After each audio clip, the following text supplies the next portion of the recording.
కానీ కూటమిలో ఉన్న ప్రభుత్వంలో ప్రతిపక్షంలో ఉన్న ప్రభుత్వము మన నారా చంద్రబాబు నాయుడు గారు వచ్చి మున్సిపల్ కార్మికులు ఖచ్చితంగా ఈ వాగ్దానాలు ఏమేమి ఉన్నాయో అవన్నీ అమలు చేస్తాము. గతంలో 10 రోజులు సమ్మె చేశారు మున్సిపల్ కార్మికులు. ఆ సమ్మెలో ఒప్పందాలను కూడా ఖచ్చితంగా మా ప్రభుత్వం వచ్చిన నెరవేరుస్తాము అనే వాగ్దానాలు ఇచ్చింది. ఆ వాగ్దానాలు ఇప్పుడు 4 నెలలు కావాల్సింది. ఆ 4 నెలలు కావాల్సింది. ఈ వాగ్దానాలు అట్లనే ఉన్నాయి. ఆయన వైద్యం పెడుతున్నారు. కనీస వేతనాలు కూడా ఇవ్వడం లేదు. ఇంతవరకే 3 నెలల మధ్య జీతాలు కూడా సరిగ్గా ఇవ్వడం లేదని మేము సిఐటిగా డిమాండ్ చేస్తూ ఖచ్చితంగా ఎప్పుడైనా సరే మున్సిపల్ కార్మికులకు కనీస వేతనాలు ఇవ్వాలి, వాళ్ళకి పెండింగ్ వేతనాలు ఇవ్వాలి.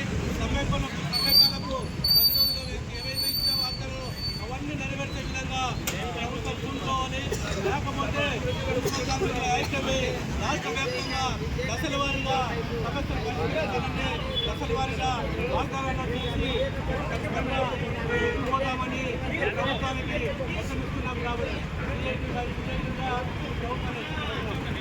తర్వాత మన సిఐటి నాయకులు ఎల్ఐ గారు కూడా మాట్లాడుతున్నారు. సోదర మల్లారా, దాదాపుగా మనము గతంలో 10 రోజులు సమ్మె చేశాం.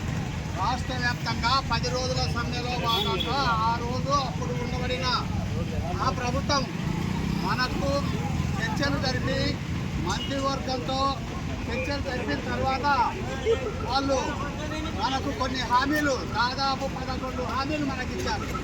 ఒకటి, కనీస వేతనం అమలు చేస్తానని, ఈ కనీస వేతనం 26,000 రూపాయలు ఉండేటట్టుగా చూస్తామని చెప్పేసి, సెమీ స్కిల్లు ప్రకారంగా వాళ్ళకు జీతాలు ఇస్తానని చెప్పేసి హామీ ఇచ్చారు. అయితే సెమీ స్కిల్లు